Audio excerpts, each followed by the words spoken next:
ನಮಸ್ಕಾರ ಎಲ್ರಿಗೂ. ನಾನಿವತ್ತು ಎಗ್ ಬಿರಿಯಾನಿ ಮಾಡ್ತಾಯಿದ್ದೀನಿ. ಫಸ್ಟು ಕುಕ್ಕರಲ್ಲಿ ಎಣ್ಣೆ ಹಾಕಿದ್ದೀನಿ. ಅದು ಬಿಸಿ ಆದ ನಂತರ ನಾನು ಚಾಪ್ ಮಾಡಿ ಇಟ್ಕೊಂಡಿರುವಂಥ ಈರುಳ್ಳಿನ ಹಾಕಿ ಚೆನ್ನಾಗಿ ಫ್ರೈ ಮಾಡ್ಕೊತಾ ಇದ್ದೀನಿ. ಈರುಳ್ಳಿ ಸ್ವಲ್ಪ ಕೆಂಪಗಾಗೋ ತನಕ ವೆಯ್ಟ್ ಮಾಡಿ. ಇಲ್ಲಿ ಕೆಂಪಗಾಗಿದೆ. ಇಷ್ಟು ಸಾಕು. ಇದನ್ನು ಸಪ್ರೇಟಾಗಿ ತೆಗೆದಿಟ್ಕೊತಾ ಇದ್ದೀನಿ. ಇದೇ ಎಣ್ಣೆಯಲ್ಲಿ ಸ್ವಲ್ಪ ಉಪ್ಪು, ಸ್ವಲ್ಪ ಖಾರದ ಪುಡಿನ ಸಹ ಹಾಕಿ ಅದ್ರ ಜೊತೆ ಬಾಯ್ಲ್ ಮಾಡಿರುವಂತಹ ಎಗ್ನ ಸಹ ಇದರಲ್ಲಿ ಮಿಕ್ಸ್ ಮಾಡ್ಕೊತಾ ಇದ್ದೀನಿ. ಅದು ಮೊಟ್ಟೆನ ಚೆನ್ನಾಗಿ ಸ್ವಲ್ಪ ಫ್ರೈ ಮಾಡ್ಕೊಳ್ಳಿ.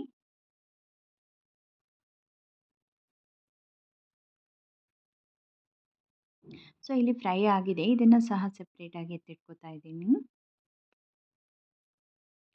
ಇಲ್ಲಿ ಮಸಾಲೆ ಹಾಕ್ತಾ ಇದ್ದೀನಿ. ಚಕ್ಕೆ, ಲವಂಗ, ಕರಿಮೆಣಸು, ದೊಡ್ಡ ಏಲಕ್ಕಿ ಮತ್ತು ಮರಾಠ ಮೊಗ್ಗು ಮತ್ತು 2 ಬೇ ಲೀಫ್ ಹಾಕ್ತಾ ಇದ್ದೀನಿ. ಇದು ಸ್ವಲ್ಪ ಬಿಸಿ ಆದ ನಂತರ ನಾನಿಲ್ಲಿ ಈರುಳ್ಳಿ ಮತ್ತು ಹಸಿಮೆಣಸಿನ್ಕಾಯಿ ಹಾಕ್ತಾ ಇದ್ದೀನಿ. ನಾವು ಮಸಾಲೆ ಖಾರದ ಪುಡಿ ಎಲ್ಲ ಹಾಕೋದ್ರಿಂದ ನಾನಿಲ್ಲಿ ಜಾಸ್ತಿ ಮೆಣಸಿನ್ಕಾಯಿ ತೊಗೊಂಡಿಲ್ಲ. ನಿಮಗೆ ಖಾರ ಬೇಕು ಅಂದರೆ ನೀವು ಇನ್ನೂ 1-2 ಎಕ್ಸ್ಟ್ರಾ ಹಾಕ್ಕೋಬೋದು. ಇದು ಫ್ರೈ ಆಗಲಿ. ಇದು ಫ್ರೈ ಆದ ನಂತರ ನಾನಿಲ್ಲಿ 1 ಸ್ಪೂನಷ್ಟು ತುಪ್ಪ ಹಾಕ್ತಾ ಇದ್ದೀನಿ. ಅದ್ರ ಜೊತೆಗೆ ಶುಂಠಿ ಬೆಳ್ಳುಳ್ಳಿ ಪೇಸ್ಟ್ ಸಹ ಹಾಕ್ತಾ ಇದ್ದೀನಿ. ಇದು ಸ್ವಲ್ಪ ಫ್ರೈ ಆದ ನಂತರ ನಾನಿಲ್ಲಿ ಟೊಮೆಟೊ ಸ್ವಲ್ಪ ಕಟ್ ಮಾಡಿ ಇಟ್ಕೊಂಡಿದ್ದೀನಿ, ಅದನ್ನು ಹಾಕಿದ್ದೀನಿ. ಮತ್ತು 1.5 ಟೊಮೆಟೊ ಅಷ್ಟು ನಾನು ಪೇಸ್ಟ್ ಮಾಡಿಟ್ಟಿದ್ದೆ, ಅದನ್ನು ಸಹ ಹಾಕಿದ್ದೀನಿ. ಇದೆಲ್ಲ ಚೆನ್ನಾಗಿ ಫ್ರೈ ಆಗಿ ಹಸಿ ವಾಸನೆ ಹೋಗೋ ತನಕ ವೆಯ್ಟ್ ಮಾಡಿ. ಇಲ್ಲಿ ನಾನೀಗ ಕಸೂರಿ ಮೇಥಿ, ಜೀರಿಗೆ, ಅರಿಶಿಣ, ಧನಿಯಾ, ಖಾರದ ಪುಡಿ ಮತ್ತು ಉಪ್ಪು ಇದನ್ನೆಲ್ಲ ಹಾಕಿ ಮಿಕ್ಸ್ ಮಾಡ್ಕೊತಾ ಇದ್ದೀನಿ. ಇದನ್ನು ಚೆನ್ನಾಗಿ ಮಿಕ್ಸ್ ಮಾಡ್ಕೊಳ್ಳಿ ಈರುಳ್ಳಿ ಮತ್ತು ಟೊಮೆಟೊ ಪೇಸ್ಟಲ್ಲಿ.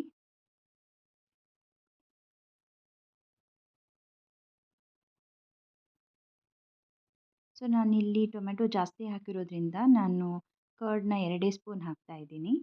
ನೀವು ಟೊಮೆಟೊ ಕಮ್ಮಿ ಹಾಕಿ, ನೀವು ಬೇಕಿದ್ರೆ ಕರ್ಡ್ ಜಾಸ್ತಿ ಹಾಕ್ಬೋದು. ಅದ್ರ ಜೊತೆಗೆ ನಾನಿಲ್ಲಿ ಕೊತ್ತಂಬರಿ ಸೊಪ್ಪು ಮತ್ತು ಪುದೀನನೂ ಕಟ್ ಮಾಡಿ ಇಟ್ಕೊಂಡಿದ್ದೆ, ಅದನ್ನು ಸಹ ಮಿಕ್ಸ್ ಮಾಡ್ಕೊತಾ ಇದ್ದೀನಿ.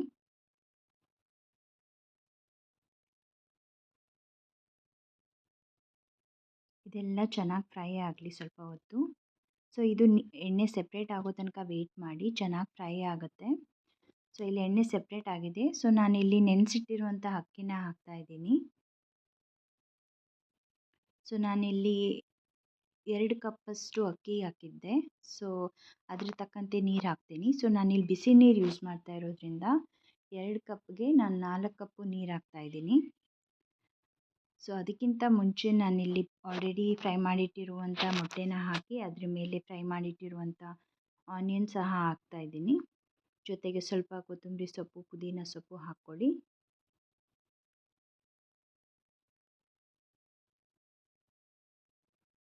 ಮತ್ತು ಬಿಸಿ ನೀರನ್ನು ಹಾಕ್ಕೊಳ್ಳಿ.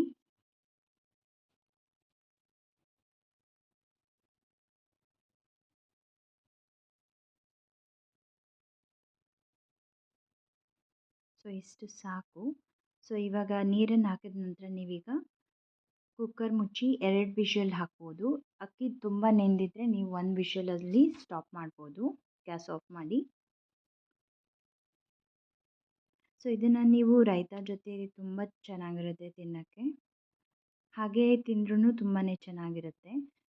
ಕಲಸೋದ್ಕಿಂತ ಮುಂಚೆ ಮೊಟ್ಟೆನ ಯಾವಾಗ್ಲೂ ಸೆಪ್ರೇಟಾಗಿಟ್ಟು ಒಂದು ಸತಿ ಕಲಿಸ್ಕೊಳ್ಳಿ.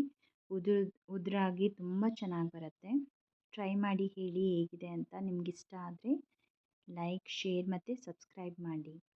Thank you.